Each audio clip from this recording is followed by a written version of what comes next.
Hey, what's going on, guys? Appreciate you stopping by.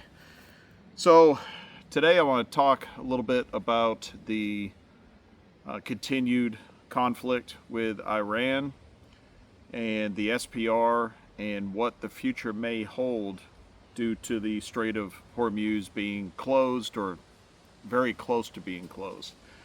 And I'm really not trying to beat a dead horse here because I know I've talked a lot about it, as well as many other channels have talked a lot about it. And I think it's important that, we don't become complacent. We don't ignore it just because, maybe people get sick and tired of hearing about it. But it's important and it could dramatically impact us in the very near future. So when I've made these videos in the past, I've had a lot of people that have come forward, they've commented, they're like, why is it that there are people that are suggesting that we could be facing some, severe shortages and price increases, yet there's air shows that are still being planned? You don't hear it in the mainstream media that this is a possibility. They hint at it, but, they're not really spelling it out. I don't have all the answers for that. There are experts out there, and so far, what they have said has been pretty accurate when it comes to the SPR continuing to decline and get to a point that it's virtually empty or unusable. And how is that going to impact us in the future is the big question. So I decided to do something a little bit different. Some of you may not agree with this. That's okay. It's another source of information. Rather than going to many of the sources that I have looked at before, and there are experts out there in the petroleum industry, the energy industry, and they give their opinion on what is happening and what will happen in the future, I decided to go to AI. And although there are many people that are anti-AI, they hate AI, there's also a lot of people that don't understand it. And by the way, I do think that AI is, in the end, is going to be a very, very negative and dangerous thing because it's going to be misused. It could be used for so many positive things. And it is used for a lot of positive things. But that's another video for another time. So I went to ChatGPT and I asked some questions regarding the current situation with the U.S.-Iranian war, the Strategic Petroleum Reserve, the Strait of Hormuz, and what may happen in the short term. And I'm going to read to you what it told me. And it gathers information, it scours the internet, and it knows quite a bit. And, I asked a question, and this is what the answer is. I'm not going to read through the whole thing because it was a multi-page report. I'm just going to give you the summary. It says, if the Strait of Hormuz remains effectively closed or severely restricted for another 8 weeks, I think we move from an energy market problem to a broader global supply chain problem. The exact severity depends on whether some tankers continue moving under military escort or whether traffic essentially stops altogether. Right now, tanker traffic has reportedly fallen sharply.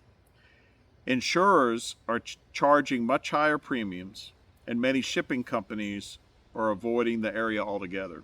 And if you're not familiar, there are many insurance companies early on in the war, in the conflict, that pulled their coverage from ships. That stopped ships from sailing and created an issue. Now they're raising the rates, saying, well, you can go, but we're going to charge you a lot more. Of course, that increase in costs for insurance is going to be passed on to the people that are renting the ship and having material moved And of course, that's going to get passed on to the consumer. It says the U.S. Strategic Petroleum Reserve is also near its lowest level in decades, reducing one of the government's traditional tools for offsetting supply disruptions. Here's how I would expect events to unfold. Again, this is ChatGPT saying this is what it believes will happen over the coming weeks based on what we know right now. If it remains closed for 2 weeks, energy shock dominates headlines. Oil prices remain volatile. Diesel begins to rise faster than gasoline. Shipping costs increase, and businesses begin discussing fuel conservation. If it remains closed for 4 weeks, supply chain effects become noticeable. Freight costs increase. Some retailers begin limiting inventories. Airlines reduce flights, and inflation rises. So that's 4 weeks. If this keeps going on for 4 weeks, think about that. Some retailers begin limiting inventories. And I think one of the reasons they would do that, and if you're in the retail industry, feel free to comment, share what your thoughts are on this. But they're going to limit inventories because they're having to pay the freight to get material to their stores. What they're going to do is say, you know what, let's reduce how much we normally order. And hopefully the situation will improve, the freight costs will decrease, and then we'll order more later. 6 weeks. Diesel shortages become possible in certain regions. Industries dependent upon trucking, farming, construction, and manufacturing begin reducing operations. Governments begin discussing emergency measures. That's governments. It's not just the United States. I'm going to read that again. That's 6 weeks. You look how long this has been going on for. Diesel shortages become possible in certain regions. Industries dependent upon trucking, farming, construction, and manufacturing begin reducing operations. Governments begin discussing emergency measures. It's not that far away. 8 weeks, 2 months, a little less than 2 months. Significant economic slowdown becomes increasingly likely.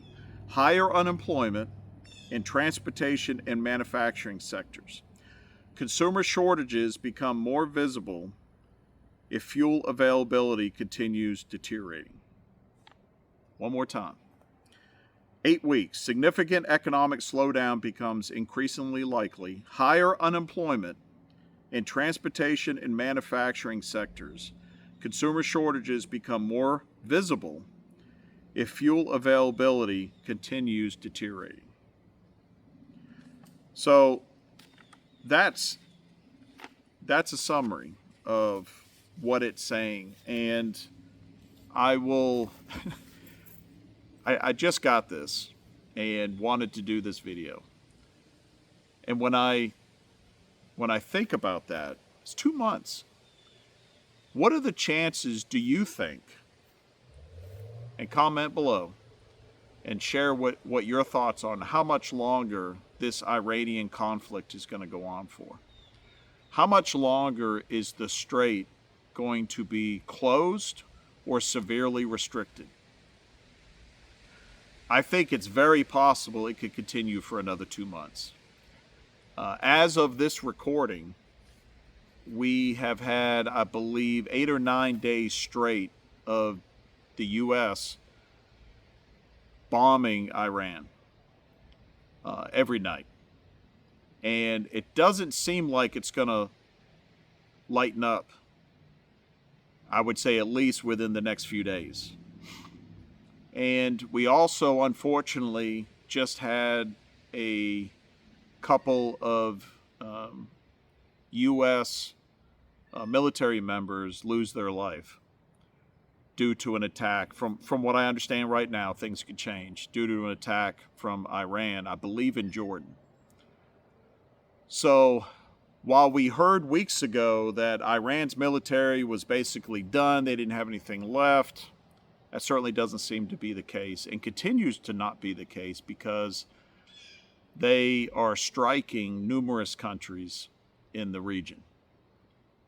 So I sum up the conflict this way, that it's a mess. And I don't see that mess getting cleaned up anytime soon. I think it's going to continue. It's an unfortunate mess. And I've said this before, and I'll say it again, that it's the average American citizen, like me, probably like you, that we are really going to carry much of the burden for the actions of the government and the elite.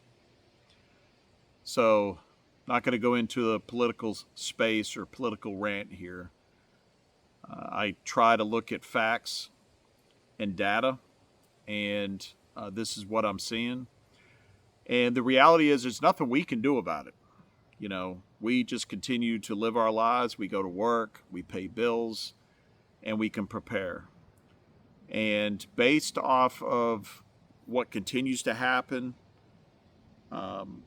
in the Middle East with Iran and what appears to be happening with the Strait, what the experts continue to say, and even what, yes, ChatGPT suggests, I think it's extremely prudent that we act accordingly, and that includes preparing.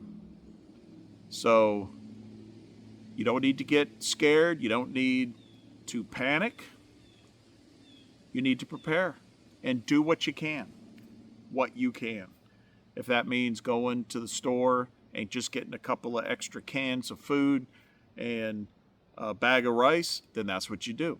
If that means you can get on Amazon and order a water filter, that's what you do. And if you could do a lot more, great. That's great. Just do a little bit. You know, what is it? Every 3,000-mile journey starts with one step. Take that first step if you haven't already. And if you have already, keep taking those steps. So I appreciate it. You guys stay safe. Take care. We'll see you next time. So I ran from the cities and the noise and lies, found a piece of ground under open skies, hands in the dirt, sweat on my shirt, learning what living's really worth. While crooked men shake hands in rooms, selling souls to corporate suits. Society's sick, but I found the cure. A back road life, honest and pure. They can keep their throne and their golden news. This life out here's my modern exodus.